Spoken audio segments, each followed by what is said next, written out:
Hello my superstars, welcome back to my YouTube channel study at MK. This is Kavita. तो आज हमने क्या लिया है, क्लास 6 का स्थल रूप एवं जीवन। तो हम देखेंगे हमारी पृथ्वी पर कौन कौन से स्थल रूप पाए जाते हैं। वैसे तो हमारी पृथ्वी पर बहुत सारे स्थल रूप पाए जाते हैं, लेकिन उन्हीं में से कुछ एक हम यहाँ पे स्थल रूपों के बारे में जानेंगे। तो चलिए स्टार्ट करते हैं और देखते हैं कौन कौन से वो स्थल रूप हैं जो आज हमें इस चैप्टर में कवर करने हैं।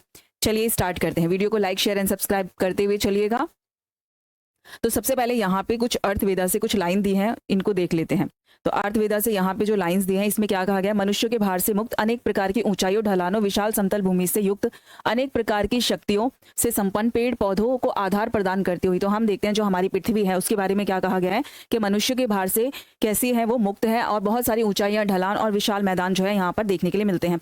बहुत सारे पेड़ पौधों से संपन्न जो है वो हमारी पृथ्वी देखने को मिलती है। आगे अगर हम देखें, सभी के लिए विस्तार को प्राप्त हो तथा अपनी संपन्नता को प्रदर्शित करो। तो हम देखते हैं पृथ्वी मेरी माता है तथा मैं उसकी संतान हूं। तो ये कहा गया है इसमें, जो अर्थवेदा से लिया गया है। और हम देखें इसमें तो भूमि सूक्त है जो पृथ्वी को क्या करता है, रिप्रेजेंट करता है। क्लियर है, यानी कि पृथ्वी के बारे में हमें ये जो जानकारी है वो देता है, यानी कि क्या क्या जो पृथ्वी है जो हमारे से रिलेटेड हम देखते हैं कि पृथ्वी कितना कुछ सहती है और कितना कुछ हमें देती है। तो ये सब हमें इसमें जानने के लिए मिलता है। आगे अगर हम यहाँ पे देखें तो इस चैप्टर में हमें और क्या क्या कवर करना है। तो यहाँ पे 2 क्वेश्चन दिए हैं। स्थल रूपों के प्रमुख प्रकार हम देखेंगे, कौन कौन से स्थल रूप के कौन कौन से प्रकार है, जो मेन मुख्य प्रकार हैं वो हम इस चैप्टर में देखेंगे। और तथा जीवन और संस्कृति के लिए इनका क्या महत्व है। तो हम देखेंगे जो हमारी लाइफ है, हमारा जो जीवन है उससे, और तथा जो हमारी संस्कृतियां हैं उसके साथ इसका क्या महत्व है, इसके महत्व को भी हम जानेंगे। आगे अगर हम देखें तो प्रत्येक स्थल रूप के साथ संबंध जीवन। तो हम देखेंगे हर एक स्थल रूप में लोग कैसे अपना जीवन जीते हैं, यानी कि जो लोग पहाड़ों में रहते हैं वो कैसे अपनी लाइफ को स्पेंड करते हैं, और जो लोग मैदानों में रहते हैं वो कैसे अपना जीवन जीते हैं, जो लोग पठारों पर रहते हैं वो लोग अपना जीवन कैसे जीते हैं। तो हम जानेंगे इन सब के बारे में कि ये किस तरह से अपने जीवन को वहां पर जीते हैं। तथा अगर हम देखें तो वहां पे कौन कौन सी चुनौतियां हैं और कौन कौन से अवसर जो है वो इन्हें देखने के लिए मिलते हैं। यानी कि जो हमारे जो लोग हैं जो हिमालय पर रहते हैं, पठारों पर रहते हैं, मैदानों में रहते हैं, तो हम देखेंगे कि वहां पे इन लोगों को कौन कौन सी जो चुनौतियां हैं उनका सामना करना पड़ता है, और साथ साथ वहां पे कौन कौन से अवसर जो है वो प्रकृति उनको देती है। तो ये सब हम इस चैप्टर में जानेंगे और देखेंगे। तो चलिए स्टार्ट करते हैं। पहला अगर हम यहाँ पे देखें, स्थल रूप एवं जीवन, कुछ महत्वपूर्ण शब्द इसमें यहाँ पे दिए गए हैं जो आपके चैप्टर में दिए थे। तो पहले इनको थोड़ा सा डिस्कस कर लेते हैं। यानी कि आपके चैप्टर में कुछ ऐसे शब्द हैं जिनका मतलब शायद आपको ना पता हो, तो वो मैंने यहाँ पे कंप्लीटली कंबाइंड करके ले लिया है। तो पहले हम इन शब्दों को देख लेते हैं, फिर उसके बाद अपना चैप्टर स्टार्ट करते हैं। तो सबसे पहले यहाँ पे पर्वतीय वन बोला है, यानी कि पर्वतीय जो वन होते हैं उसका क्या मतलब होता है। तो पहाड़ी क्षेत्रों में उगने वाले वन, यानी कि जो वन जो होते हैं जो पहाड़ी क्षेत्रों में उगते हैं, यहाँ यानी कि जहाँ पे पहाड़ होते हैं वहां पे जो पेड़ पौधे उगते हैं उनको क्या कहा जाता है, पर्वतीय वन कहा जाता है। ठंडे मौसम के अनुसार अनुकूलित पेड़ पौधे, यानी कि जब वहां पे बहुत ज्यादा ठंड होगी तो वो पौधे उस ठंड को सह सकते हैं। इस प्रकार के पेड़ पौधे वहां पे पाए जाते हैं, यानी कि जो बहुत ज्यादा ठंड होगी वहां पे तभी भी ये पौधे वहां पर जिंदा रह सकते हैं। तो इस प्रकार के जो वन है वहां पे पाए जाते हैं। नेक्स्ट अगर हम देखें तो यहाँ पे मॉस दिया है, जिसको हम हिंदी में काई बोलते हैं। क्या बोलते हैं, काई बोलते हैं। जो मॉस है ये छोटा हरा पौधा होता है। क्या होता है, ये छोटा हरा पौधा होता है जिसमें फूल और वनस्पतिक जड़ें नहीं होती हैं। क्या नहीं होती हैं, हम देखें तो इसमें फूल नहीं होता और क्या नहीं होता, और इसमें जड़ें भी नहीं पाई जाती। तो हम देखते हैं ये जो काई है ये जनरली हमें बरसातों में आप देखोगे जहाँ पे पानी बहुत ज्यादा इकट्ठा हो जाता है, या जहाँ पे पानी बहुत ज्यादा बार बार गिरता है, तो वहां पे हमें इस प्रकार की जो काई है वो देखने के लिए मिलती है। आगे अगर हम देखें तो लाइकेन, क्या है लाइकेन। तो भाई लाइकेन्स भी अगर हम यहाँ पे देखें तो ये चट्टानों पर, दीवारों पर, पेड़ों पर उगने वाले छोटे पौधे जैसा जीव होता है। क्या होता है, ये जीव होते हैं। ये आप देख सकते हो जो हमें पहाड़ों पर, पत्थरों पर, पेड़ों पर, चट्टानों पर इस तरीके के ये जो लाइकेन दिखते हैं इनको लाइकेन बोलते हैं, और ये छोटे छोटे जीव होते हैं जो वहां पर हमें नजर आते हैं।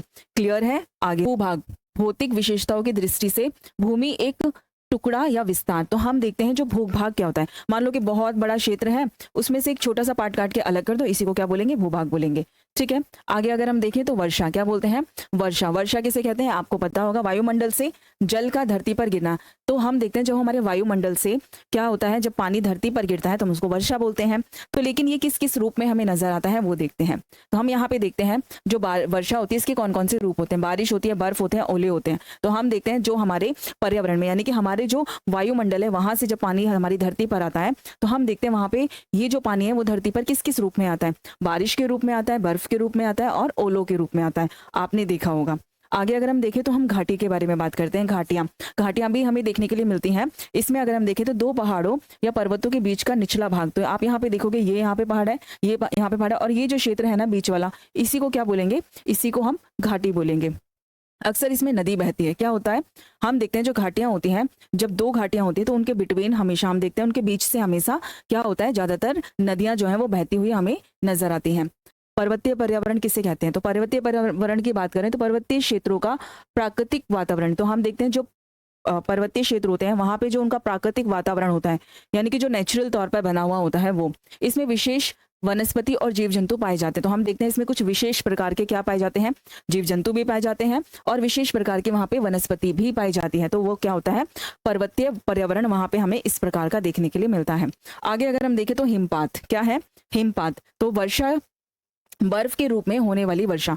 तो जब बर्फ बारिश की तरह होने लग जाती है, जैसे कि शिमला अगर आप गए हो तो आपने वहां पे देखा होगा, जब बर्फ गिरती है तो वो बारिश की तरह गिरती है, लेकिन होती क्या है, होती वो बर्फ है, ठीक है, यानी कि बर्फ के रूप में होने वाली वर्षा। जब बर्फ बारिश की तरह गिरती है नीचे तो उसे हिमपात कहते हैं। नेक्स्ट अगर हम देखें तो उच्च भूमि, उच्च भूमि किसे कहते हैं, उच्च भूमि यानी कि समुद्र तल से ऊंचा और उबड़ खाबड़ जो क्षेत्र होता है उसको क्या बोला जाता है, उच्च भूमि। तो आप यहाँ पे देख सकते हो ये उच्च भूमियां हैं जो हमें क्या है, समुद्र तल से ऊपर नजर आने वाला जो क्षेत्र होता है वो नजर आता है। आगे अगर हम देखें तो पठार, पठार किसे कहते हैं, ऊंचा लेकिन सपाट स्थल। तो आप यहाँ पे देखोगे पठार ऊंचे ऊंचे होते हैं, लेकिन ऊपर से कैसे होते हैं, ये एकदम सपाट होते हैं। कैसे होते हैं, ऊपर से एकदम सपाट होते हैं। किनारे अक्सर ढलानदार होते हैं, इनकी किनारे इस तरह से ढलानदार होते हैं, ऐसे ढलाने होती हैं किनारों पर, ठीक है। आगे अगर हम मैदान की बात करें तो विस्तृत समतल हल्के और लहरदार भूभाग होते हैं। आप यहाँ पे देखोगे ये जो यहाँ पे नजर आ रहे हैं ये समतल, यानी कि यहाँ पे ऊंची या नीची या उबड़ खाबड़ भूमि हमें देखने के लिए नहीं मिलती, यहाँ पे हमें एकदम सपाट मैदान देखने के लिए मिलते हैं, इन्हीं को मैदान कहा जाता है। आगे अगर आगे देखिए तो यहाँ पे पहाड़ियां दी गई हैं। पहाड़ियों में देखें तो पर्वतों से ऊंची कम ढलानों वाली और गोलाकार चोटी वाली पहाड़ियां। तो पहाड़ियां कैसी होती हैं, पहाड़ जो होते हैं, पहाड़ ऐसे होते हैं ऊंचे ऊंचे नुकीले, ऊपर से कैसे होते हैं, ऐसे नुकीले। लेकिन अगर हम पहाड़ियों की बात करें तो पहाड़ियां कैसी होती हैं, गोल होती हैं, ऐसे पहाड़ियां ऐसी गोल हमें क्या होती हैं, नजर आती हैं।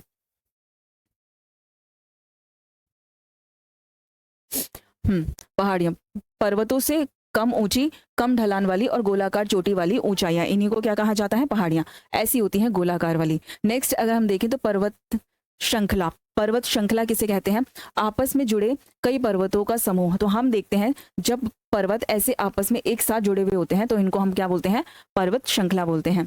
आगे अगर हम देखें तो अपरदन, पानी, हवा या अन्य प्राकृतिक शक्तियों से मिट्टी और चट्टानों का टूटकर अलग हो जाना।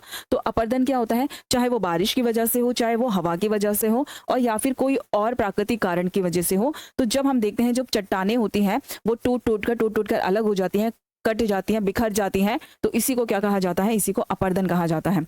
अब अगर हम देखें तो उत्थान किसे कहा जाता है, भूमि या किसी वस्तु के विस्तार का ऊपर उठना। क्या होता है, किसी भी भूमि का ऊपर उठना। तो आप यहाँ पे देखोगे जब ये भूमियां ऊपर उठेंगी तो इनका विस्तार होगा, तो इन्हीं को क्या बोलेंगे, उत्थान। उत्थान मतलब ऊपर की तरफ उठना। क्लियर है। आगे अगर हम यहाँ पे देखें तो जीव जंतु, जीव जंतु किसे कहते हैं ये तो आपको पता ही होगा। किसी क्षेत्र में पाए जाने वाली सभी पशु जो होते हैं वही क्या होते हैं, जीव जंतु होते हैं। तो आप यहाँ पे देख सकते हो ये सारे जीव जंतु हैं जो हमें हमारे आसपास देखने के लिए मिलते हैं। शंकुधारी वृक्ष के बारे में, तो शंकुधारी वृक्ष जो होते हैं, शंकु के आकार और पतली और नुकीली इनमें जो पत्तियां होती है वो कैसी होती है, बिल्कुल नुकीली होती है। तो आप यहाँ पे देखोगे ये, तो ये जो वृक्ष होते हैं ये कुछ कैसे नजर आते हैं, ऐसे इस तरह से ये हमारे, इस तरह से ये नुकीले, इनकी जो पत्तियां होती हैं ऐसे नुकीली होती हैं और ये ऐसे शंकु के आकार में बने होते हैं, तो इसीलिए हम इनको शंकुधारी वृक्ष बोलते हैं। आगे अगर हम यहाँ पे देखें तो हिमनद, यानी कि जिनको ग्लेशियर बोलते हैं, क्या बोलते हैं, ग्लेशियर, हिमनद। जब बर्फ पिघलकर टूटकर अलग हो जाती है तो उसको हम क्या बोलते हैं, हिमनद बोलते हैं। तो यहाँ देखते हैं धीरे धीरे खिसकने वाली विशाल बर्फ या कोई पिंड। तो हम देखते हैं जब बर्फ जो होती है वो धीरे धीरे पिघलकर टूटकर अलग हो जाती है इस तरह से, तो हम उनको ग्लेशियर बोलते हैं, यानी कि हम उनको हिमनद बोलते हैं।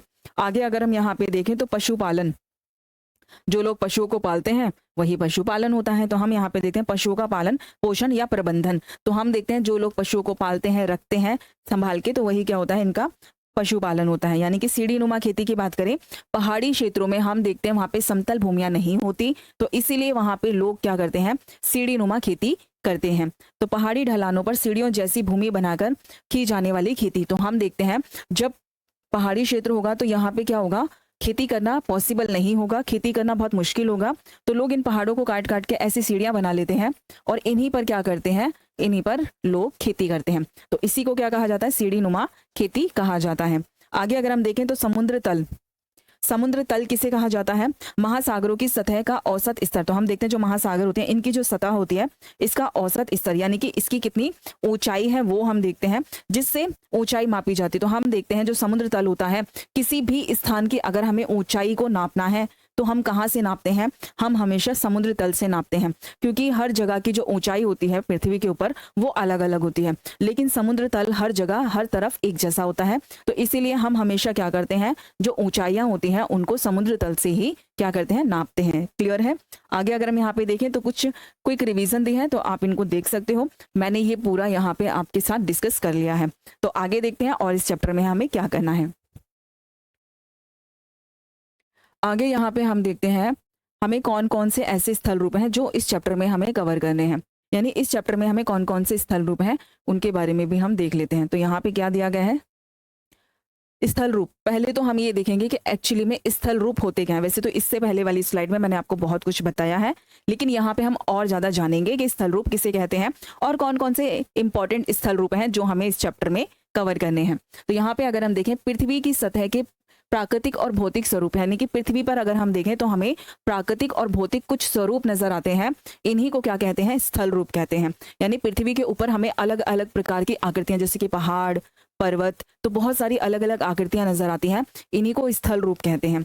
ठीक है। आगे अगर हम देखें तो इनका जो निर्माण होता है ना, वो 1, 2 या 3 साल में नहीं होता, इनका निर्माण लाखों करोड़ों साल में होता है। कब होता है, यानी कि लाखों साल लग जाते हैं इनके निर्माण में। ये कोई 2, 4 साल, 10, 20 साल की बात नहीं होती, लाखों साल लगते हैं इन आकृतियों को बनने में। तो अगर हम देखें इस चैप्टर में हमें कौन कौन सी 3 आकृतियों के बारे में जानना है, तो वो कौन सी हैं। तो पहला अगर हम यहाँ पे देखें तो वो 3 आकृतियां, जिसमें पर्वत के बारे में जानेंगे और पठार के बारे में जानेंगे और मैदानों के बारे में जानेंगे। तो ये सब हमें इस चैप्टर में कवर करना है। वैसे मैंने आपको बताया स्थल रूप बहुत सारे होते हैं, लेकिन इस चैप्टर में हमें ये 3 ही स्थल रूप जो हैं उनके बारे में पढ़ना है। तो चलिए स्टार्ट करते हैं, देखते हैं एक एक करके इन स्थल रूपों के बारे में। तो आप यहाँ पे देख सकते हो ये तीनों ही स्थल रूप यहाँ पे दिए गए हैं। ये है पहाड़, आप इस तरह से देख सकते हो, इनको पहाड़ कहते हैं। ये नुकीले होते हैं ऊपर से इस तरह से, और जो पहाड़ियां होती हैं वो कैसी होती हैं, वो ऐसी गोल होती हैं ऊपर से। तो हम देखते हैं ऊंचे स्थल जिनका आधार चौड़ा और शिखर सकरा होता है, यानी कि आधार कैसा है, आधार तो चौड़ा होता है। आधार किसे कहा जाता है, आधार कहा जाता है इस नीचे वाली जगह को। ठीक है, आधार।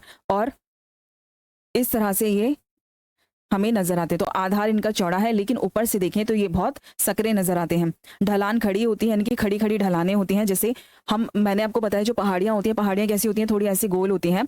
तो लेकिन ये कैसे होते हैं, ये एकदम ऐसे पहाड़ जो होते हैं वो एकदम खड़े हुए होते हैं। आगे अगर हम इसमें देखें, कुछ पर्वत हिम से ढके हुए होते हैं। तो यहाँ पे देखें तो पहाड़ जो होते हैं ऊपर से, क्योंकि ये बहुत ज्यादा ऊंचे होते हैं, ऊंचे होने के कारण हम देखते हैं इनके ऊपर बर्फ जो है वो हमेशा जमी रहती है। तो हम इनकी जो ऊपर की जो ये लेयर होती है ना, यहाँ पे ज्यादातर हमें क्या नजर आते हैं, बर्फ नजर आती है। ये जो ऊपर का एरिया होता है यहाँ पे हमें ज्यादातर यहाँ पे बर्फ नजर आती है। नेक्स्ट, कुछ पर्वत हिम से ढके होते हैं। उदाहरण की बात करें तो हिमालय, अल्प्स और एंडीज, ये ऐसे पर्वतों के नाम हैं जहाँ पे पहाड़ों पर क्या, अगर हम देखें तो वहां पे बर्फ भी हमें जमी हुई नजर आती है पर्वतों पर। आगे नेक्स्ट आकृति देखें तो ये है पठार। पठार आप देख सकते हो किस तरह से दिखते हैं, ये पठार है, यानी कि एक ऊंचा स्थान होगा, देखने में स्थान ऊंचा होगा, लेकिन ऊपर से कैसा होगा, इस तरह से सपाट होगा। तो इसी को क्या कहेंगे, पठार कहेंगे। ऊंचे और समतल स्थल रूप जिनकी ऊंचाई आसपास के क्षेत्र से अधिक होती है, यानी कि यहाँ पे ये जो क्षेत्र दिया है इन सबसे इसकी ऊंचाई काफी ऊंची है, लेकिन ऊपर से कैसे हैं, ये एकदम इस तरह से सपाट है। क्या है, ऊपर से एकदम सपाट है। और आगे देखिए, इनके किनारे खड़े और ढलानों वाले होते हैं, यानी कि इनके जो किनारे हैं ये खड़े हैं थोड़े थोड़े और ढलानों वाले हैं, ऐसे ढलानों वाले हैं, जिन खनिज संपदा से भरपूर होते हैं। वही जो पठार होते हैं इनमें बहुत सारे खनिज हमें देखने के लिए मिलते हैं। बहुत सारे खनिज जो निकाले जाते हैं वो इन पठारों से निकाले जाते हैं। जो पठार होते हैं खनिजों का भंडार होते हैं, भंडार। ठीक है। अगर हम देखें तो हमें कौन कौन से पठार देखने के लिए मिलते हैं, दक्कन का पठार और छोटा नागपुर का पठार। तो ये हमें मेन जो पठार है वो देखने के लिए मिलते हैं। आगे अगर हम बात करें मैदान, तीसरी स्थल आकृति है जिसके बारे में हमें जानना है, वो है मैदानों के बारे में। तो मैदानों के बारे में अगर हम देखें तो समतल और हल्की ढलानों वाले विस्तृत क्षेत्र। तो आप यहाँ पे देखोगे ये क्षेत्र बिल्कुल समतल है। समतल मतलब कि यहाँ पे देखोगे आप खेती की जा रही है, बिल्कुल खेती, और ये बिल्कुल खेती। यहाँ पे कोई पर्वत आपको नहीं देखने के लिए मिल रहा, यहाँ पे कोई आपको पहाड़ देखने के लिए नहीं मिल रहा। बिल्कुल भूमि जो है एकदम समतल है, एकदम एकसार भूमि जो है वो यहाँ पे हमें दी गई है। उपजाऊ मिट्टी के कारण कृषि के लिए बहुत, क्योंकि यहाँ पे जो है मिट्टी जो है वो बहुत ज्यादा उपजाऊ होती है, उगने वाली होती है, इसीलिए यहाँ पे अगर हम देखें तो ज्यादातर लोग खेती करते हैं। आगे अगर हम देखें जनसंख्या घनत्व अधिक होता है मैदानों में। भाई जहाँ पे लोगों को फैसिलिटीज अच्छी मिलेगी वहां पे लोग ज्यादा रहना पसंद करेंगे, इसीलिए मैदानों में लोगों की जो जनसंख्या है वो ज्यादा हमें देखने के लिए मिलती है। क्यों देखने के लिए मिलती है? क्योंकि यहाँ पे पहाड़ नहीं है, जीना बहुत ईजी होता है, खेती के लिए जमीन बहुत ज्यादा है और पानी भी आसानी से मिल जाता है, जिस वजह से यहाँ पे लोग ज्यादा पाए जाते हैं। आगे अगर हम देखें तो देखते हैं गंगा का मैदान और ब्रह्मपुत्रा का मैदान। ये जो मैदान है ये बहुत ज्यादा इंपॉर्टेंट है। दो मैदानों की बात की गई है इसमें, एक गंगा का मैदान और दूसरा ब्रह्मपुत्रा का मैदान। ये दो नदियां हैं, बहुत बड़े जो मैदान है उनका निर्माण करती हैं। क्या करती हैं? ये दोनों नदियां मिलकर एक बहुत बड़े क्षेत्र का, बहुत बड़े मैदानों का निर्माण करती है उत्तर भारत में। अब आगे चलते हैं। आगे सबसे पहले अगर हम देखें तो हमें पर्वतों के बारे में जानना है, तो हम जानेंगे पर्वतों के बारे में।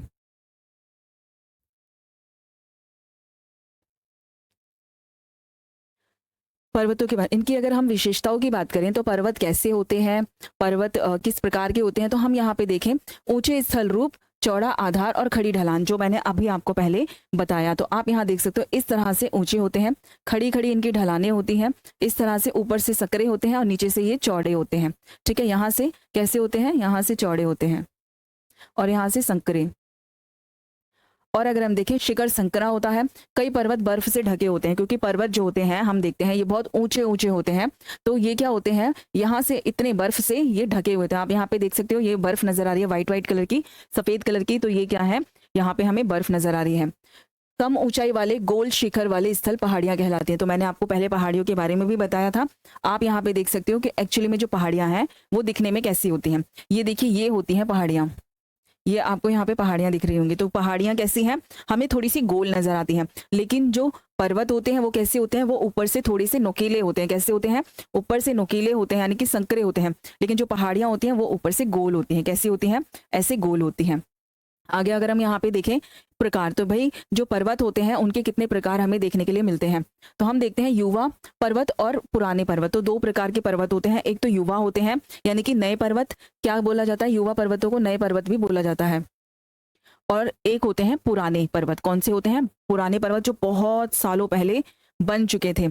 ठीक है, लाइक जैसे कि अगर हम युवा पर्वत की बात करें तो वो है हिमालय। कहा जाता है जो हिमालय है उसकी जो ऊंचाई है वो आज भी बढ़ रही है। इस चीज को याद रखना। कहा जाता है कि जो हिमालय है उसकी जो ऊंचाई है वो आज भी बढ़ रही है, ये सही है। और जो पुराने पर्वत होते हैं वो है अरावली, जो भारत में देखने के लिए मिलती है। सबसे पुराने पर्वत हम इनको कह सकते हैं। आगे अगर हम देखें तो पर्वतों में वनस्पति और जीव कैसे होते हैं। तो हम देखें जो पर्वत होते हैं उन क्षेत्रों में किस प्रकार की वनस्पति पाई जाती है और किस प्रकार के यहाँ पे जीव जंतु पाए जाते हैं। तो हम यहाँ पे देखें, यहाँ पे जो वृक्ष होते हैं वो शंकुधारी वृक्ष पाए जाते हैं। जैसे कि मैंने आपको बताया अभी पहले, इस तरह से ये होता है शंकु, और इस प्रकार के यहाँ पे वृक्ष जो है वो पाए जाते हैं। क्योंकि जब बर्फ इनके ऊपर गिरती है तो ये नीचे इजीली बर्फ जो है वो नीचे आसानी से गिर जाती है। तो इसलिए यहाँ पे देखें तो यहाँ पे जो वृक्ष पाए जाते हैं वो शंकुधारी होते हैं। और दूसरा, इनकी जो पत्तियां होती हैं वो थोड़ी सी नुकीली होती हैं। और आगे देखें तो जैसे इसमें पाइन हो गया, देवदार हो गया, ये वो वृक्ष की प्रजातियां हैं जो यहाँ पे पाई जाती हैं।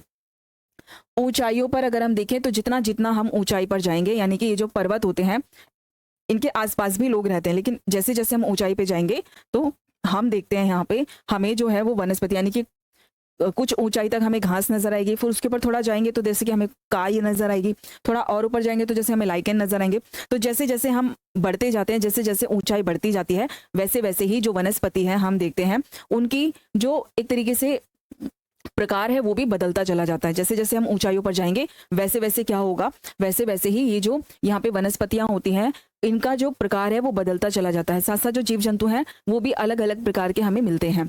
आगे अगर हम देखें तो इसमें प्रमुख जीव कौन कौन से, जैसे कि हिम तेंदुआ हो गया, इसमें प्रमुख जीव हमें देखने के लिए मिलता है हिम तेंदुआ, याक हो गया, भालू हो गया, और भी बहुत सारे ऐसे जीव हैं जो आपकी बुक में दिए गए हैं। आप एक बार वहां पर उस लिस्ट को कंप्लीटली देख लेना। तो हम देखते हैं इन क्षेत्रों में हमें इस तरीके के जानवर जो हैं वो देखने के लिए मिलते हैं, जो यहाँ पे इजीली रह सकते हैं, इन क्षेत्रों में आसानी से रह सकते हैं। जैसे कि यहाँ पे हिम तेंदुए की बात करें तो वो बर्फ में आसानी से रह सकता है। कुछ ऐसे ही जीव हमें यहाँ पे देखने के लिए मिलते हैं जिनकी फर में बहुत ज्यादा क्या होता है, फैट होता है, इसलिए ये यहाँ पे आसानी से रह सकते हैं। आगे अगर हम देखें, यहाँ पे याक भी देखने के लिए मिलते हैं जिनके शरीर पर आप देखोगे बहुत लंबे लंबे बाल होते हैं, वो यहाँ पर देखने के लिए हमें मिलते हैं। आगे अगर हम देखें तो यहाँ पे लोग कैसे रहते हैं, यानी कि लोगों का जीवन जो पर्वतों में या पर्वतों के आसपास जो लोग रहते हैं उनका जीवन कैसा होता है। तो जो मानव जीवन होता है यहाँ पे अगर हम देखें तो लोग यहाँ पे सीढ़ीदार क्या करते हैं, सीढ़ीदार वेदिका की खेती करते हैं। तो भाई सीढ़ीदार खेती किसे कहते हैं, चलिए मैं आपको बताती हूँ। लोग क्या करते हैं, ऐसे पहाड़ी क्षेत्रों के आसपास रहते हैं और यहाँ पे समतल भूमियां तो होती नहीं है, यानी कि एकदम सपाट सिंपल भूमि तो होती नहीं है जो लोग यहाँ पे खेती करें। तो लोग क्या करते हैं, इन पहाड़ों को तोड़ के क्या करते हैं, पहाड़ों को काट कर ऐसे सीढ़ीदार क्या बना लेते हैं, एक जगह बना लेते हैं और इन्हीं पर क्या करते हैं, यहाँ के लोग खेती करते हैं। क्या करते हैं, यहीं पर लोग खेती करते हैं। इसी को बोलते हैं सीढ़ी नुमा खेती। क्या कहते हैं इसको, सीढ़ीदार खेती। इसी को सीढ़ीदार खेती कहा जाता है। ना अगर हम यहाँ पे देखें लोग पशुपालन किस तरह से करते हैं, यहाँ पे लोग पशुओं को भी पालते हैं क्योंकि हमें पता है यहाँ पे खेती करना बहुत मुश्किल है, इसलिए लोग यहाँ पे बहुत सारे जानवरों को पालते हैं ताकि उनसे इनको मीट मिल सके, दूध मिल सके और फर मिल सके। काफी सारी चीजें जो है वो ये जानवरों से लेते हैं, तो इसलिए हम देखते हैं यहाँ पे लोग पशुपालन भी बहुत ज्यादा करते हैं। आगे अगर हम देखें तो यहाँ पे पर्यटन क्षेत्र, क्योंकि भाई हम देखें पर्वत जो है वो ऐसी जगह होती है जहाँ पे लोग जाना बहुत ज्यादा पसंद करते हैं, तो इसीलिए ये एक पर्यटन क्षेत्र भी, यानी कि पर्यटन क्षेत्र का मतलब होता है ऐसी जगह जहाँ पर लोग घूमने के लिए जाते हैं। ठीक है, बहुत सुंदर जगह होती है, ये इनका आजीविका का प्रमुख साधन होता है, यानी कि लोग पैसे कैसे कमाते हैं यहाँ पे अपना जीवन कैसे जीते हैं लोग। तो अगर हम यहाँ पे देखें, लोग पशुपालन करते हैं, पशु पालते हैं, उनसे मीट लेते हैं, दूध लेते हैं, उसी को बेचते हैं, तो उससे इनकी इनकम भी होती है। दूसरा अगर हम देखें तो यहाँ पे पर्यटन क्षेत्र, क्योंकि जो पर्वत होते हैं इतने सुंदर क्षेत्र होते हैं जहाँ पे लोग जाते हैं और वहाँ पे ये पर्यटकों से भी क्या करते हैं, इनकम जनरेट करते हैं, यानी कि इनकम वहाँ से इनसे कमाते हैं, वहाँ से भी ये पैसा कमाते हैं जो लोग वहाँ पे घूमने जाते हैं। जो लोग वहाँ पे घूमने जाएंगे ये वहाँ पे स्टॉल लगा लेते हैं, छोटी छोटी दुकानें लगा लेते हैं, उन दुकानों से भी लोग सामान खरीदते हैं। तो वहाँ पे इस तरह से इनका जो है एक तरीके से जो अर्निंग होती है, जो पैसे होते हैं, ये लोग आसानी से कमा लेते हैं। क्योंकि खेती करना यहाँ पे इतना ज़्यादा पॉसिबल नहीं है, इसलिए लोग यहाँ पे पहाड़ों को यानी कि काट कर क्या करते हैं, इन पर्वतों को काट कर सीढ़ीदार क्या बना लेते हैं, एक जगह बना लेते हैं और उसी पर यहाँ पे खेती की जाती है। आगे अगर हम देखें तो प्रमुख समस्याएं कौन सी हैं, भाई ऐसे क्षेत्रों में रहना बहुत मुश्किल होता है, ऐसे क्षेत्रों में रहना बहुत मुश्किल होता है। तो यहाँ पे कौन कौन सी ऐसी परेशानियां होती हैं जो लोगों को सहनी पड़ती हैं। तो अगर हम यहाँ पे देखें तो हमें भूस्खलन देखने के लिए मिलता है। आगे मैंने इसकी स्लाइड रखी है, उसमें भी मैं आपको दिखाऊंगी भूस्खलन किसे कहा जाता है। तो हम देखते हैं कि हमें यहाँ पे भूस्खलन देखने के लिए मिलता है, हिमस्खलन देखने के लिए मिलता है। भूस्खलन क्या होता है, जो मिट्टी के पहाड़ होते हैं ना बड़े बड़े, जब वो टूट कर अलग हो जाते हैं, तो अचानक से जब वो टूट कर कहीं गिरते हैं तो इसी को क्या कहा जाता है, इसी को भूस्खलन कहा जाता है।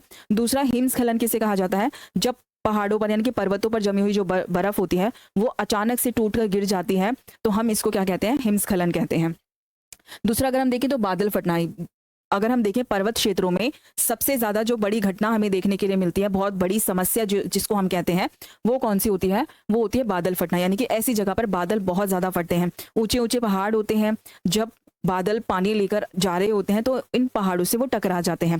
तो जब इन पहाड़ों से टकरा जाते हैं तो बहुत तेज बारिश होती है और प्लस ये बादल वहां पे फट जाते हैं। तो इसलिए हमें वहां पे ये बादल फटने वाली घटनाएं जो होती हैं वो भी बहुत ज्यादा देखने के लिए मिलती हैं। कहाँ पे, पर्वतीय क्षेत्रों में।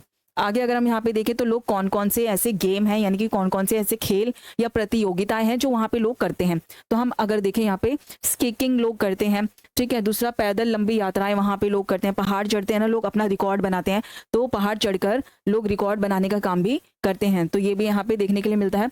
पर्वतारोहण करते हैं, पैराग्लाइडिंग करते हैं, ये बहुत सारे लोकप्रिय खेल हैं वहाँ के जो लोग वहाँ पर खेलना पसंद करते हैं। तो ये इंपॉर्टेंट है, आप इनको याद रखना, क्योंकि ये जो यहाँ पे खेल दिए गए हैं ये भी एग्जाम में पूछ लिए जाते हैं। दूसरा अगर हम यहाँ पे उदाहरण की बात करें तो हिमालय, अल्प्स और एंडीज हम देखते हैं, ऐसे पर्वत हमें देखने के लिए मिलते हैं। कौन कौन से पर्वत हैं, हिमालय पर्वत देखने के लिए मिलता है, अल्प्स पर्वत देखने के लिए मिलता है, एंडीज पर्वत जो है वो हमें देखने के लिए मिलते हैं। तो ये यहाँ पे पर्वत दिए गए हैं। और अगर हम देखें तो विश्व का सबसे ऊंचा पर्वत कौन सा है, ये भी याद रखना, स्टार वाला क्वेश्चन है। तो सबसे ऊंचा पर्वत जो होता है वो माउंट एवरेस्ट होता है। कौन सा है? माउंट एवरेस्ट है। तो जो हमें देखने के लिए मिलता है एशिया में सबसे ऊंचा, ठीक है, ये कौन सा है? माउंट एवरेस्ट सबसे ऊंचा क्या है? पर्वत हमें देखने के लिए मिलता है। तो अब हम थोड़ा सा पर्वत और पहाड़ियों में थोड़ा सा अंतर भी देख लेते हैं। तो अगर हम यहाँ पे देखें, ये है माउंटेन यानी कि पर्वत। तो पर्वत कैसे होते हैं? ऐसे नुकीले होते हैं, चोंचदार। लेकिन अगर हम पहाड़ियों की बात करें तो ऊंची तो होती है, लेकिन कुछ इस तरह से ये हमें गोल गोल नजर आती है। अगर हम देखें, ढलान नरम और गोल होते हैं इनके, आप ये देख सकते हो, ये गोल और नरम जो इनके ढलान है वो हमें यहाँ पे नजर आते हैं। दूसरा अगर हम देखें, चढ़ना आसान होता है। अगर हम इन पर चढ़ें तो हमारे लिए बहुत ईजी होगा। अगर हम देखें, नीलगिरी और अरावली, ये यहाँ पे हमें देखने के लिए मिलते हैं पहाड़। आगे अगर हम देखें तो यहाँ पे हमें पर्वतों की बात करें तो पर्वत ऊंचे और खड़े होते हैं। देखिए, ऊंचे हैं और खड़े खड़े हैं। चोटी नुकीली होती है, इनकी जो चोटियां होती हैं ये नुकीली होती हैं। आपसे एग्जाम में पूछा भी जा सकता है, पर्वत और पहाड़ियों में अंतर बताइए। तो ये जो अंतर मैं यहाँ पे बता रही हूँ, इसको अच्छे से समझना, और अगर आपके एग्जाम में आए तो बिल्कुल ऐसे ही आपको राइट करना है। चढ़ना कठिन होता है, इन पर्वतों पर चढ़ना कठिन होता है, और जो लोग पर्वतों पर चढ़ते हैं वो रिकॉर्ड बनाते हैं। आगे अगर हम यहाँ पे देखें तो हमें हिमालय पर्वत, एवरेस्ट यहाँ पे देखने के लिए मिलता है। तो ये यहाँ पे पर्वत थे। आगे और देखते हैं। तो इससे पहले मैंने कुछ खतरे बताए थे, जो लोग पर्वतीय क्षेत्रों में रहते हैं उनके लिए कुछ खतरे भी होते हैं। तो भाई कौन कौन से ऐसे खतरे होते हैं? पर्वतों में रहना बहुत ज़्यादा कठिन होता है। वहाँ पे पैसे कमाना भी कठिन होता है, क्योंकि लोग खेती इतना आसानी से नहीं कर पाते।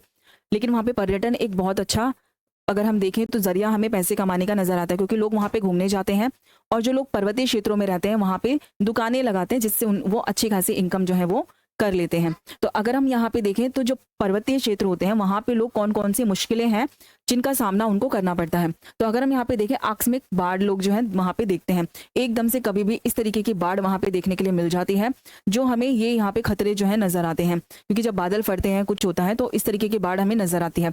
नेक्स्ट है भूस्खलन, किसे कहा जाता है? अगर हम भूस्खलन की बात करें तो आप देखोगे जो पहाड़ होते हैं ना, अचानक से टूटकर ये देखोगे अलग हो जाते हैं। कभी भी भूस्खलन हो जाता है तो इसको क्या कहते हैं? भूस्खलन कहते हैं, क्योंकि जो मिट्टी होती है वो कभी भी खिसक जाती है, टूट जाती है, धंस जाती है, या फिर अपनी जगह से अलग होकर गिर जाती है, उसी को भूस्खलन कहा जाता है। नेक्स्ट अगर हम देखें, पर्यटकों का अनियंत्रित रूप से आना, तो हम देखते हैं इन क्षेत्रों में लोग जो है वो बहुत ज्यादा आते हैं, जिस वजह से इन क्षेत्रों को लोग क्या कर देते हैं? प्रदूषित कर देते हैं, वहां पे गंदगी फैला देते हैं, खराब कर देते हैं। नेक्स्ट अगर हम देखें, हिमस्खलन, जो मैंने आपको बताया था, पहाड़ों पर से जो बर्फ है वो अचानक से ऐसे टूटकर गिर जाती है, इसी को क्या कहा जाता है? इसी को हिमस्खलन कहा जाता है। आगे अगर हम यहाँ पे देखें तो भारी हिमपात भी हमें देखने के लिए मिलता है। आप देख सकते हो इस तरह से बहुत ज्यादा बर्फबारी जो है वो हमें यहाँ पे देखने के लिए भी मिलती है। नेक्स्ट अगर हम देखें तो बादल फटना, ये भी एक बहुत ज्यादा यहाँ पे देखने के लिए मिलता है, आए दिन न्यूज में बना रहता है। तो हम देखते हैं यहाँ पे क्या होता है, बादल इस तरह से फटते हैं और एकदम से बहुत बड़ी जो बाढ़ है वो एक तरीके से पानी की यहाँ पे आ जाती है। दूसरा, यहाँ पे मौसम बहुत ठंडा होता है, जिस तरह से लोगों का रहना थोड़ा सा मुश्किल हो जाता है। इतना ठंडा मौसम होता है कि लोग यहाँ पे अपना जीवन बहुत मुश्किल से, बहुत कठिनाई के साथ जीते हैं। ठीक है, आगे अगर हम देखें, कौन कौन से ऐसे पर्वत हैं जो हमें विश्व में देखने के लिए मिलते हैं?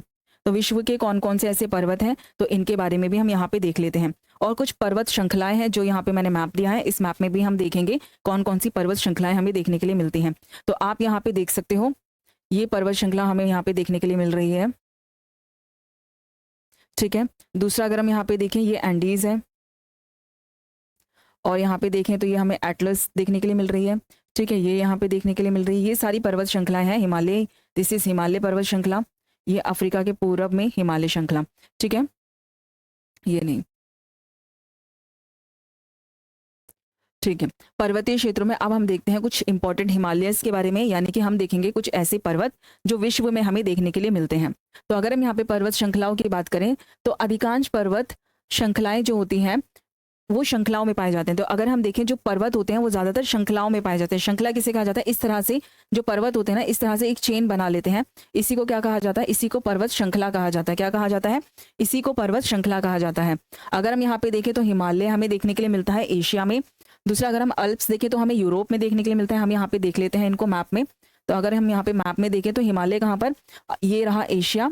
तो एशिया में हमें यहाँ पे आप देखोगे ये हिमालय हमें यहाँ पे देखने के लिए मिलता है। नेक्स्ट अगर हम यूरोप की में देखें तो अल्प्स हमें देखने के लिए मिलता है। आप यहाँ पे देख सकते हो, ये यूरोप में हमें अल्प्स देखने के लिए मिलता है। और अगर हम एंडीज की बात करें तो वो दक्षिण अमेरिका में। तो ये रहा दक्षिण अमेरिका, और यहाँ पे आप ये देख सकते हो एंडीज पर्वत श्रृंखला। तो ये कैसे पाई जाती है? ऐसे श्रृंखला में पाई जाती है। ऐसे श्रृंखला में, पर्वत ऐसे श्रृंखला में पाए जाते हैं, याद रखना इस तरह से। अब अगर हम प्रमुख चोटियों की बात करें तो कौन कौन सी ऐसी पर्वतों की प्रमुख चोटियां हैं उनके बारे में भी हम देख लेते हैं। तो जो माउंट एवरेस्ट है, हिमालय की सबसे ऊंची चोटी है, क्या है? Mount Everest. अगर हिमालय पर्वत की बात करें तो जो हिमालय पर्वत एशिया में दिया है, इसकी सबसे ऊंची जो चोटी है उसका नाम क्या है? उसका नाम है एवरेस्ट। क्या है उसका नाम? एवरेस्ट। फिर है इसके बाद कंचनजंगा, हिमालय की दूसरी सबसे ऊंची चोटी, यानी कि हिमालय पर्वत में पाई जाने वाली दूसरी सबसे ऊंची चोटी किसको कहा जाता है? कंचनजंगा को। किसे कहा जाता है? कंचनजंगा। नेक्स्ट अगर हम देखें एंडीज की सबसे ऊंची चोटी, यहाँ पे अगर हमने देखा था ना एंडीज, तो भाई इसमें सबसे ऊंचा पहाड़ कौन सा है? इसमें जो सबसे ऊंचा पहाड़ है वो कौन सा है? माउंट आकोकांगुआ। ठीक है। नेक्स्ट अगर हम देखें तो अल्प्स का सबसे ऊंचा पर्वत, तो अल्प्स का सबसे ऊंचा पर्वत जो है वो मॉन्ट ब्लांक है। ठीक है, क्या है? मॉन्ट ब्लांक। नेक्स्ट अगर हम देखें तो पृथक पर्वत, अलग अलग पर्वत कौन से हैं जो अलग पर्वत तो है लेकिन अलग अलग पाए जाते हैं? ये कैसे पाए जाते हैं? ये श्रृंखला में पाए जाते हैं, लेकिन ऐसे भी पर्वत हैं जो अलग अलग पाए जाते हैं। तो उसे अगर हम देखें तो माउंट किलिमंजारो, क्या है? माउंट किलिमंजारो किसी पर्वत श्रृंखला का हिस्सा नहीं है। क्या है? किसी भी पर्वत श्रृंखला का हिस्सा नहीं है। ये कैसे हैं? ये अलग पाए जाते हैं। दूसरा अगर हम देखें, ये पूर्वी अफ्रीका में स्थित एक अकेला पर्वत है। कहाँ पे? पूर्वी अफ्रीका में। तो ये रहा अफ्रीका, और यहाँ पे अगर हम देखें तो यहाँ पे हमें ये देखने के लिए मिलता है, ये रहा अफ्रीका और यहाँ पे देखने के लिए मिलता है। आप मैप के थ्रू करना बहुत ज्यादा सही रहेगा और साथ साथ मैप को लर्न करते हुए भी चलना। आगे देखते हैं, आगे हम पठारों के बारे में देखेंगे।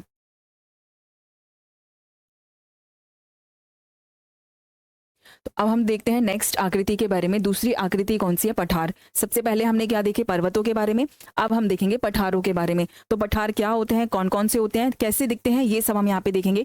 लोग अपना जीवन पठारों में कैसे जीते हैं, पठार हमारे लिए कितना इंपॉर्टेंट है, ये सब हम इसमें जानने वाले हैं। कितने विशेषताएं हैं, क्या है, ये सब हम इसमें देखेंगे। तो सबसे पहले अगर हम देखें पठार कहा किसे जाता है? सपाट सतह वाले ऊंचे स्थल रूप होते हैं जिनके किनारे ढलानों वाले होते हैं। तो आप यहाँ पे देख सकते हो, ये रहे पठार। तो आप इनकी ये जो ऊंचाई आप देख सकते हो इस तरह की होती है, लेकिन ऊपर से कैसे होते हैं? ये इस तरह से सपाट होते हैं, यानी कि इस तरह से फ्लैट होते हैं। ठीक है। आगे हम देखें, इनकी ऊंचाई कुछ 100 मीटर से 1000 मीटर तक होती है, यानी कि इनकी ऊंचाई, कुछ ऐसे पठार होते हैं जो कुछ मीटर के भी होते हैं और कुछ ऐसे भी पठार होते हैं जो कई किलोमीटर के भी हमें देखने के लिए मिलते हैं। और अगर हम इनके प्रकार की बात करें तो जैसे कि तिब्बत का पठार, सबसे बड़ा पठार अगर हम देखें तो हमें क्या कहाँ देखने के लिए मिलता है? तिब्बत का पठार। विश्व का सबसे ऊंचा पठार कौन सा? पूरे विश्व में अगर सबसे ऊंचे पठार की बात करें तो वो कौन सा है? तिब्बत का पठार है। कौन सा है? तिब्बत का पठार। कितना है भाई? 4500 मीटर। कितना है? 4500 मीटर। इसे विश्व की छत कहा जाता है। क्या कहा जाता है? विश्व की छत। वेरी इंपॉर्टेंट स्टार वाला क्वेश्चन है। ओके, विश्व की छत किसे कहा जाता है? तिब्बत के पठार को विश्व की छत कहा जाता है। नेक्स्ट अगर हम दूसरा पठार देखें तो दक्षिणी पठार हमें देखने के लिए मिलता है जो पुराना और ज्वालामुखी से बना है, यानी कि जब ज्वालामुखी फटते हैं तो इस तरीके के पठार जो है वो बनते हैं, तो जिसको दक्षिणी पठार कहा जाता है। ठीक है, भारत में देखने के लिए मिलता है। दूसरा अगर हम देखें प्राकृतिक संसाधन, पठारों से हमें कौन से प्राकृतिक संसाधन देखने के लिए मिलते हैं? तो अगर हम यहाँ पे देखें खनिजों का भंडार, इन्हें क्या कहा जाता है? इन्हें खनिजों का भंडार कहा जाता है।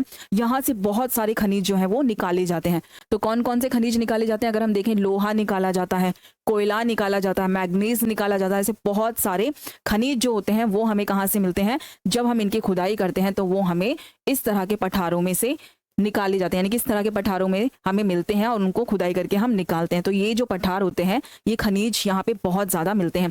और यहाँ पे खनिजों में अगर देखें तो लोहा हो गया, ठीक है, कोयला हो गया, मैग्नीज हो गया, बहुत सारी ऐसी चीजें होती हैं जो हमें यहाँ से मिलती हैं।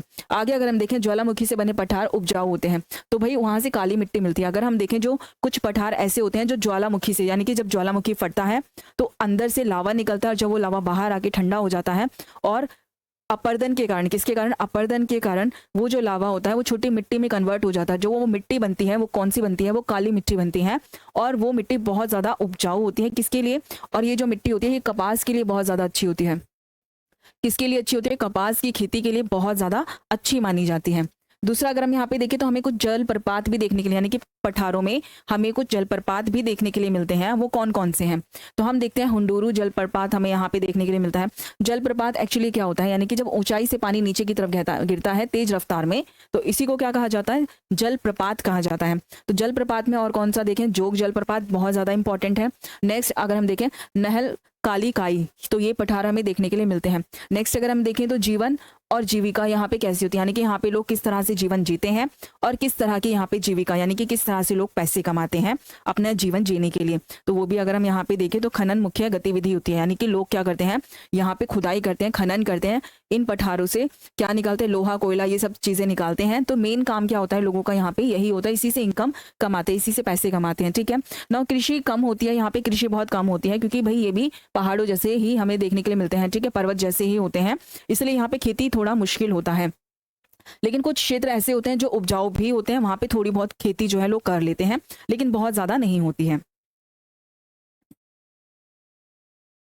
तो आगे हम पठारों में देखें तो भाई यहाँ पे पठार कौन कौन से हैं वो भी देख लेते हैं साथ साथ। तो अगर हम पठारों की बात करें तो यहाँ पे हमें पठार देखने के लिए मिलता है। यहाँ पे कौन सा पठार था, तिब्बत का पठार हमें यहाँ पे देखने के लिए मिलता है। ठीक है, यहाँ पे तिब्बत का पठार हमें देखने के लिए मिलता है। और यहीं पे नीचे अगर हम देखें तो यहाँ पे हमें दक्षिणी पठार भी जो है वो देखने के लिए मिलता है। ये मैप में इनकी लोकेशन है, मैप में हमने इनको बता दिया कि ये कहाँ पर है। आगे चलते हैं, आगे हम जानेंगे मैदानों के बारे में। मैदान किसे कहा जाता है,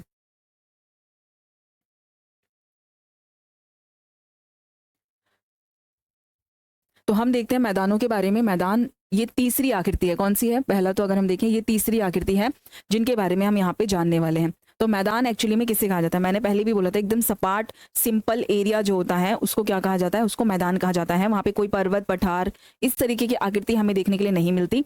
यहाँ पे सिर्फ क्या होता है, एक सिंपल सपाट एरिया होता है, क्लीन एरिया होता है, इसी को क्या कहते हैं, मैदान कहते हैं। मैदान सपाट और हल्के तरंगित भूमि होते हैं। ठीक है, हल्की तरंगित होती है, बहुत ज्यादा नहीं होती है, यानी कि एकदम सिंपल ऐसे मैदान होते हैं, इनमें हल्का हल्का हल्का हल्का ऐसे ऊंचा मिल जाता है, बट बहुत ज्यादा नहीं मिलता, वो उसमें कठिनाई नहीं होती, खेती आसानी से की जा सकती है। और अगर हम देखें ऊंचाई, अगर समुद्र तल से देखें तो 300 मीटर हमें ज्यादातर पाई जाती है। आगे देखें तो नदियां तलछट, यानी कि रेत और गाद लाकर मिट्टी जैसे नदियां होती हैं पहाड़ों से निकलती हैं। Let me explain you. अब यहाँ पे क्या है, अगर हम देखें तो सबसे पहले ये जो आपको ग्रीन ग्रीन नजर आ रहा है ना, ये क्या है, ये मैदान है। क्या है, मैदान, इसको मैदान बोलेंगे। दूसरा अगर हम यहाँ पे देखें तो भाई पहाड़, यहाँ पे हमें हिमालय देखने के लिए मिलता है। तो जब पहाड़ों से क्या निकलती है, नदियां निकलती हैं। तो जब ये नदियां निकलती हैं पहाड़ों से तो अपने साथ क्या लेकर आती हैं, ये रेत और गाद लेकर आती हैं। जब नदियां पहाड़ों से निकलती हैं अपने साथ रेत लेकर आती है और गाद लेकर आती है और इनको बहाकर नीचे की तरफ लेकर आती है, और नदियां आगे बढ़ जाती हैं और रेत और गाद को यहीं पर छोड़ती हुई चली जाती है।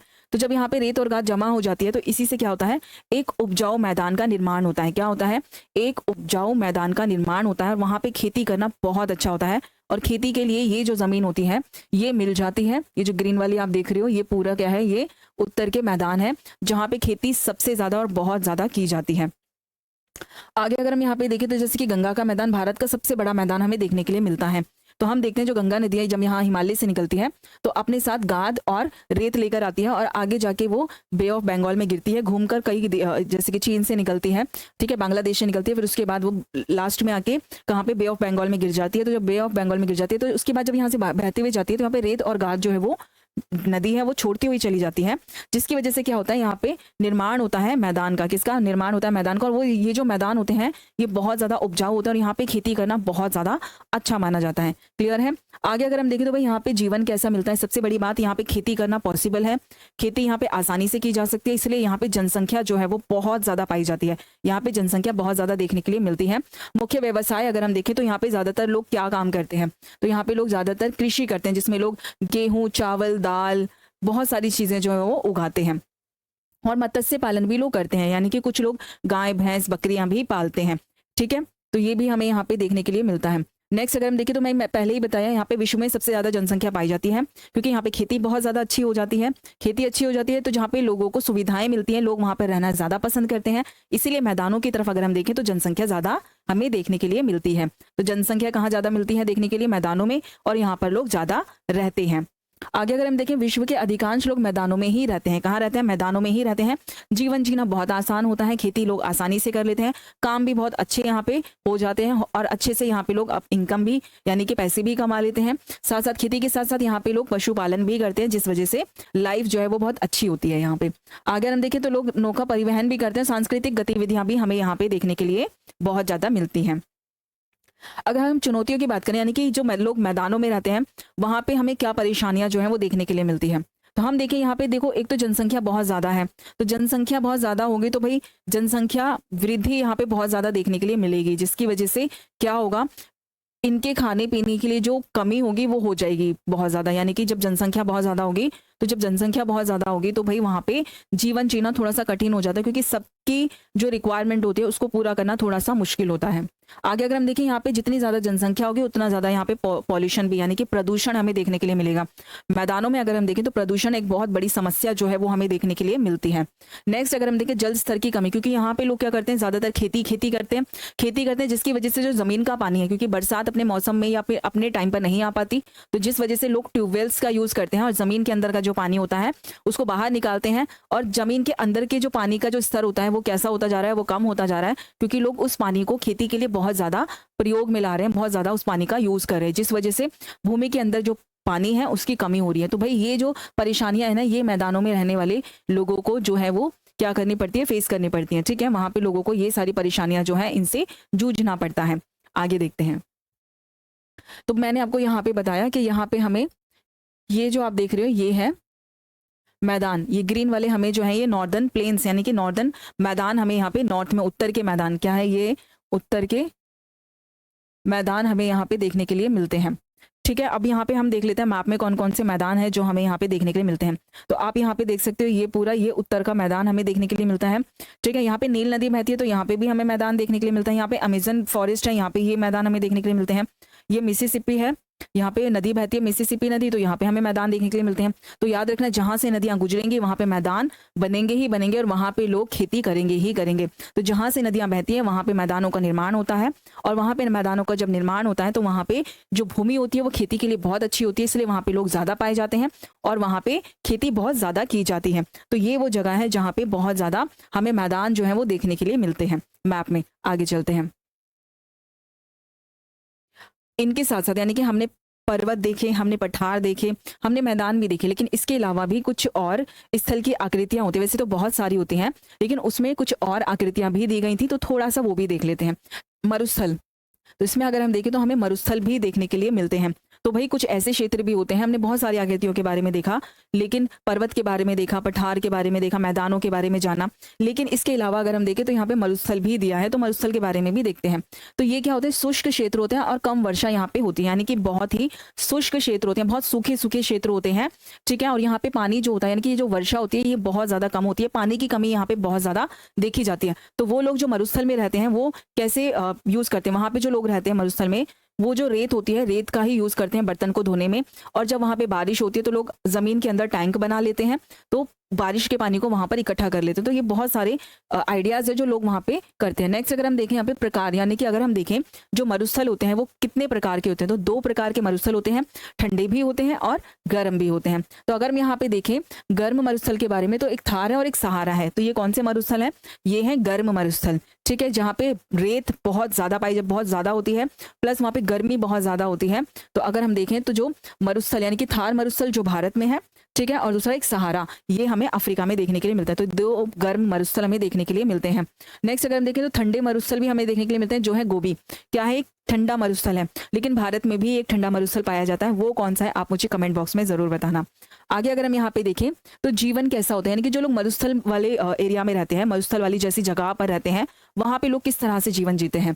तो अगर हम देखें यहाँ पे लोग पर्यावरण के अनुसार अपने आप को ढाल लेते हैं। भाई जो जहां पर रहता है वो अपने एनवायरमेंट यानी कि जो अपना पर्यावरण होता है आसपास, उसमें अपने आप को वैसे ही ढाल लेता है। तो लोग क्या करते हैं वहां पे अपने को कैसे ढाल लेते हैं, वहां का जो एनवायरमेंट होता है गर्म है तो गर्मी को सहने लायक अपने आप को बना लेते हैं, ठंडा है तो ठंड को सहने लायक अपने आप को बना लेते हैं। ठीक है, थार मरुस्थल में लोकगीत और संस्कृति बहुत ज्यादा समृद्ध है, यानी कि वहां पे लोग जब रहते हैं तो उनके खुद के लोकगीत भी होते हैं और खुद की संस्कृतियां भी होती हैं जिनको वो फॉलो करते हैं। बहुत सारी अपनी अपनी संस्कृतियां होती हैं जिनको वो मानते हैं। आगे अगर हम यहाँ पे देखें सांस्कृतिक संबंध की बात करें तो जो पर्वत और नदियां होती हैं उनको पवित्र माना जाता है, क्योंकि हम देखते हैं हमारे भारत में जो नदियां होती हैं उनको पवित्र माना जाता है। वो कैसी जो नदियां होती हैं, जैसे कि हम नदियों को माँ का नाम देते हैं, लाइक जैसे कि गंगा नदी होती है, हम बोलते हैं कि गंगा नदी, गंगा माँ बोलते हैं, उनकी पूजा भी करते हैं। तो नदियों की पूजा भारत में की जाती है और उनको पवित्र माना जाता है।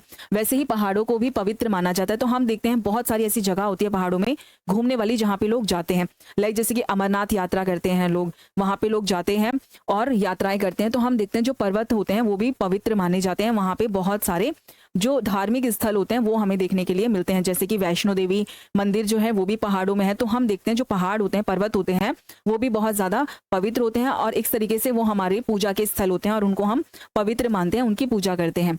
नेक्स्ट अगर हम यहाँ पे देखें, जैसे कि गंगा को माँ बोला गया है और कैलाश पर्वत भी हमें देखने के लिए मिलता है। आगे अगर हम यहाँ पे देखें तो रखना प्राचीन तमिल संगम के बारे में, ये कविताओं का एक संग्रह होता है, ठीक है, जिसमें किसके बारे में 5 दृश्य भूमियों के बारे में बताया गया है जिनको टीने कहा जाता है। और इसमें प्रकृति और जो भावनाएं होती हैं, यानी कि जो हमारी प्रकृति है वो हमारी भावनाओं से कैसे जुड़ी हुई है, इसके बारे में बताया गया है। अब हम उनको भी 5 जो टीने दिए गए हैं उन टीनों के भी बारे में देख लेते हैं। तो पहला जो यहाँ पे टीने दिया है वो है कुरिंजी। क्या है? कुरुंजी दिया है। जो क्या है कुरुंजी, क्या होता है? ये पर्वतीय क्षेत्र होते हैं। कौन से क्षेत्र होते हैं? कुरुंजी जो होते हैं वो पर्वतीय क्षेत्र होते हैं। और यहाँ पे लोग कैसे जीवन जीते हैं? ज्यादातर लोग यहाँ पे आखेटक होते हैं और संग्राहक होते हैं। आखेटक मतलब कि जो जानवरों को मारते हैं, उनका मीट वगैरह खाते हैं, उनकी जो स्किन होती है, खाल होती है, उसका यूज करते हैं। दूसरा संग्रह, यानी कि जो पेड़ पौधों से गिरी हुई चीजें होती हैं, कंद मूल, ये सारी चीजें जो होती हैं इकट्ठा कर लेते हैं उनको। नेक्स्ट अगर हम यहाँ पे देखें, कौन सी है? मुल्लाई। ये घास के मैदान और वन होते हैं। क्या होते हैं? मुल्लाई क्या होते हैं? घास के मैदान और वन होते हैं। और इसमें लोग क्या करते हैं? इसमें लोग पशु पालते हैं। क्या करते हैं? लोग पशुपालन ज्यादा करते हैं। नेक्स्ट तीसरी भूमि की बात करें, यानी कि तीसरे टीने की बात करें तो मरुदम। क्या होता है? मरुदम होता है। और इसमें उपजाऊ कृषि के मैदान होते हैं। ये क्या होते हैं? उपजाऊ कृषि के मैदान होते हैं। मरुदम को उपजाऊ कृषि के मैदान कहा जाता है। और इसमें लोग कृषि ही करते हैं। क्या करते हैं? कृषि ही करते हैं। कृषि यानी कि फसलें उगाते हैं। चौथा अगर हम देखें तो नए दल। क्या होता है? नए दल है। और नए दल में तटीय क्षेत्र होते हैं। ये नए दल का मतलब होता है तटीय क्षेत्र। और यहाँ पे लोग मत्स्य पालन और समुद्री यात्राएं करते हैं। क्या करते हैं? समुद्री यात्राएं करते हैं और मत्स्य पालन यानी कि मछली वगैरह पालते हैं। और अगर हम देखें तो पशुपालन भी लोग यहाँ पे करते हैं, ठीक है। अगर हम 5th देखें, यहाँ पे पाले, शुष्क और मरुस्थल जैसे प्रदेश होते हैं। तो पाले किसे कहा जाता है? जो क्षेत्र शुष्क होते हैं या फिर जो मरुस्थल होते हैं उनको क्या कहा जाता है? पाले कहा जाता है। किसके अकॉर्डिंग? तमिल संगम जो है उस कविता उसके अकॉर्डिंग। और इसमें क्या होता है? लोग घुमुतु और युद्ध रथ होते हैं। कैसे होते हैं? युद्ध रथ होते हैं। घुमुतु यानी कि यहाँ वहां घूमते हैं और युद्ध वगैरह करते हैं। तो ये वो वाली भूमि होती है। यहाँ पे लोग इस तरीके का व्यवसाय करते हैं। क्लियर है? आई होप कि आपको ये पांचों के पांचों टीने के बारे में पता होगा। ये इंपॉर्टेंट है और इसको अच्छे से आप लोगों को याद भी करना है। चलिए आगे देखते हैं। आगे आपको करना है ये, अगर आपको हमारा सेशन ये अच्छा लगा तो प्लीज वीडियो को लाइक, शेयर एंड सब्सक्राइब जरूर करना। मिलते हैं नेक्स्ट वीडियो में। Till then bye.